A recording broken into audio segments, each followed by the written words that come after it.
Hey friends, hello and welcome back. In this video, we're going to discuss non-fictional prose. Non-fictional prose is often seen in opposition to prose fiction, but we have to understand we're talking about prose in both the cases, prose fiction and non-fictional prose. Before we understand non-fictional prose or prose fiction, we need to understand prose. Prose is basically different from poetry. These are the basic classifications of literature, prose versus poetry. If you want to know more about prose and poetry or the difference between prose and poetry, I'd request you to go back to the video on prose and poetry and see it once more. I'm also going to provide the link of that video in the description box. Let's talk about our present topic, that is non-fictional prose, and how is it different from prose fiction. Basically, we're going to talk about non-fictional prose, but as the topic can be understood in relation to the prose fiction, I think it is better to understand prose fiction too. See, fiction refers to the structure, settings, and characters created from imagination. This is what you have to remember. Fiction refers to the structure, settings, and characters created from imagination, while non-fiction refers to real-life stories centered on real events and people. Non-fiction refers to real-life stories centered on real events or the people. However, the difference between the two is sometimes blurred. Fiction and non-fiction difference is blurred, as is often the case. Non-fiction, on the other hand, is true and reports on the real events. Histories, biographies, journalism, and essays are all considered non-fiction. In general, non-fiction has a higher degree of adherence than the fiction. That is less imagination than the fiction, because non-fiction prose basically deals with realistic things, though there is a little bit of imagination in it. Okay, so let us try to understand non-fictional prose. What is non-fictional prose? Any literary work that is based mainly on fact, even though it may contain fictional elements, is called non-fictional prose. This is the definition of non-fictional prose given by Encyclopedia Britannica. Defining non-fictional prose is an immensely challenging task. It differs from presenting facts plainly. It's not like old chronicle or business letters. It is a type of writing intended to instruct society in general and readers in particular. It is not like highly scientific writings in which there is no aesthetic concern. It has aesthetic concern too, and therefore it becomes really difficult to set the form non-fictional prose at a particular point, because the boundaries are not watertight. Okay, let us try to understand what can be the theme or the subject matter of non-fictional prose. Non-fictional prose cover a variety of themes.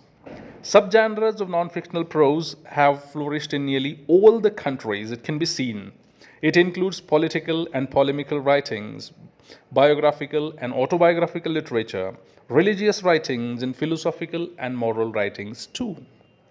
Non-fictional prose include discussions on any topic concerning human life. Autobiography, biography, criticism, essays, historical writings, journals and magazines, letters, political writings, religious writings, speeches, philosophical writings, travelogues, etc. are some of the significant genres of non-fictional prose.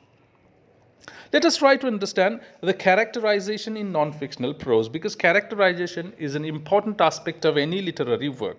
So let us understand characterization in non-fictional prose. The characters in the non-fictional prose are either the real life people or the persons who resemble the real life people. They can be real life people or the persons or people who resemble the real life people. Sometimes the characters can also be fictional. It is also possible that a writer takes a fictional character and presents it with all the attributes of a real person. I mean, a fictional character can be taken and presented as a real person. That is also possible. One example is always there. Sir Roger D. Coverley is an immortal fictional character created by Joseph Addison and Richard Steele in their famous non-fictional writings called Coverley Papers, and we all know about that. Most of the people know about Coverley Papers because it is extremely famous writing. There is something called point of view in the non-fictional prose.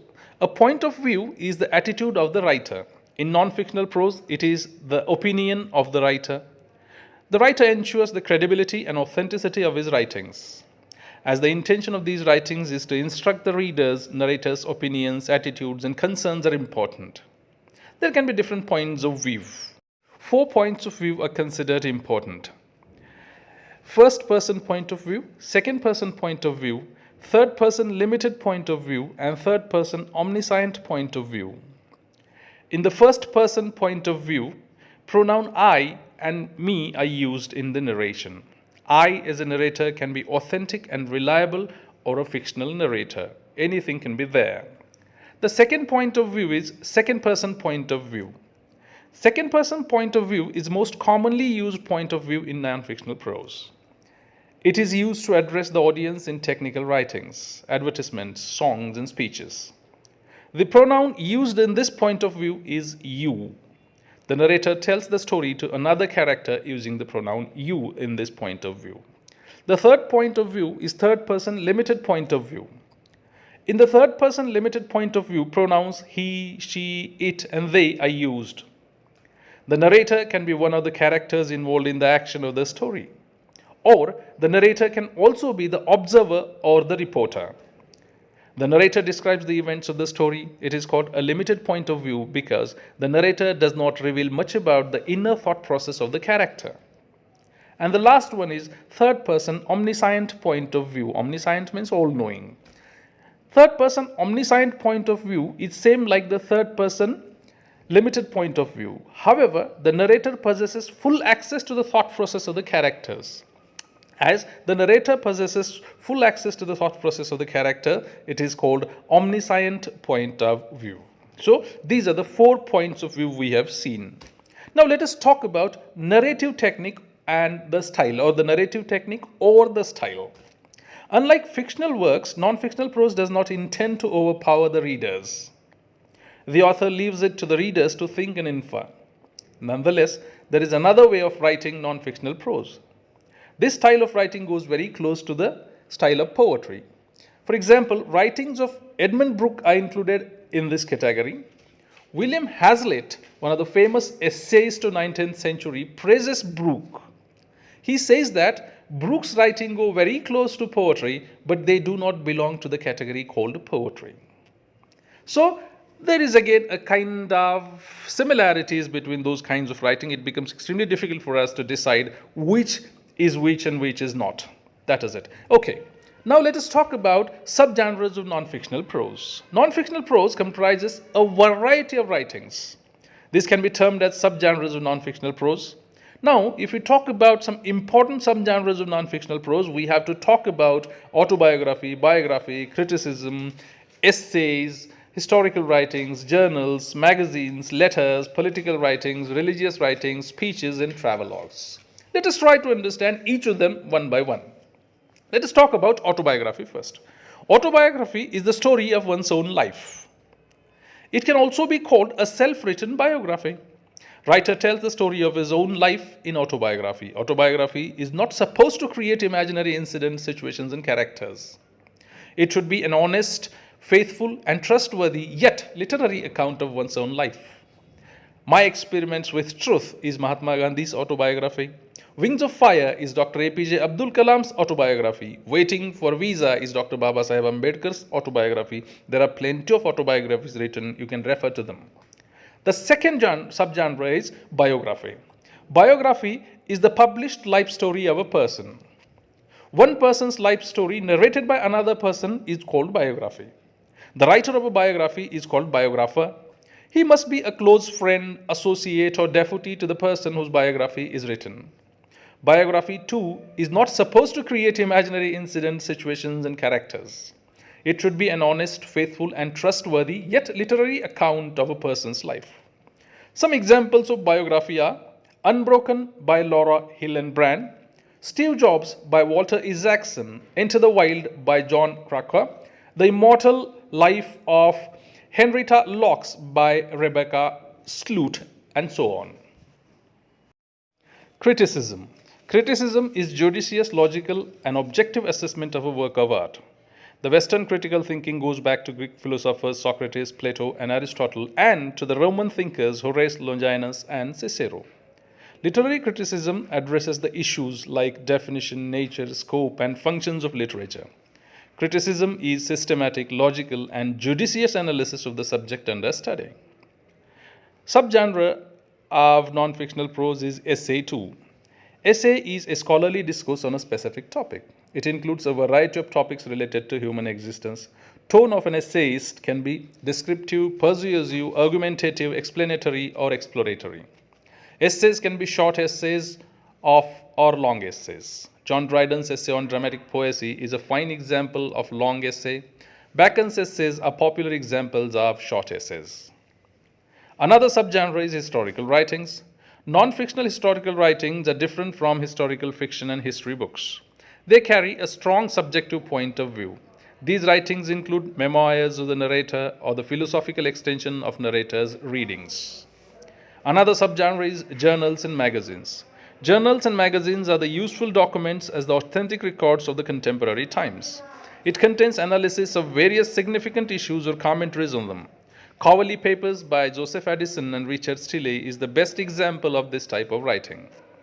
Letters. Letters are subjective and personal in nature and treatment. They are ruminations of the writer's heartfelt experiences, emotions, and traumas. The literary letters are the letters written by gifted writers. John Keats's letters are famous examples of non-fictional prose writings. Other most popular letters are Abraham Lincoln's letter to the principal and Pandit Nehru's letter to Indira Gandhi. Another subgenre is political writings. Writings intended to political and social reforms are included in the category of political writings. Generally, the political writings are prompted by contemporary conditions. The writings of Rousseau, Edmund Burke, or Thomas Paine are famous and have become universal. Macaulay is famous for political writings. Religious writings is another subgenre. Religious writings are commonly done to propagate the religious preaching. These writings deal with basic principles of theology. These are done in a persuasive style. These writings aim at making religious dogmas relevant to the contemporary times. Legends and myths are reworked in the religious writings. Soren Kierkegaard can be considered as a religious and philosophical writer. Another subgenre is speeches. Speeches are spontaneous in nature. They are subjective as well as persuasive. The speaker's presence is at the center in speeches. Speeches are evocative, thought-provoking, argumentative, discursive, and so on. The pronoun you is commonly used in speeches. I Have a Dream is a classic example of speech by Martin Luther King Jr. Annihilation of Caste is also a famous speech written by Dr. Babasaheb Ambedkar. And the last subgenre that we're going to discuss here is the travelogues. Travelogue is recorded experience of a traveler. It helps the native people in understanding the customs and traditions in other areas. Travelogues are informative, adventurous, and pleasure-giving in treatment and style. R.L. Stevenson's Travels with a Donkey in a Savannah is a famous example of a travelogue. These were some of the subgenres of the non-fiction prose. I hope you have understood these subgenres and you have understood what is the non-fiction prose.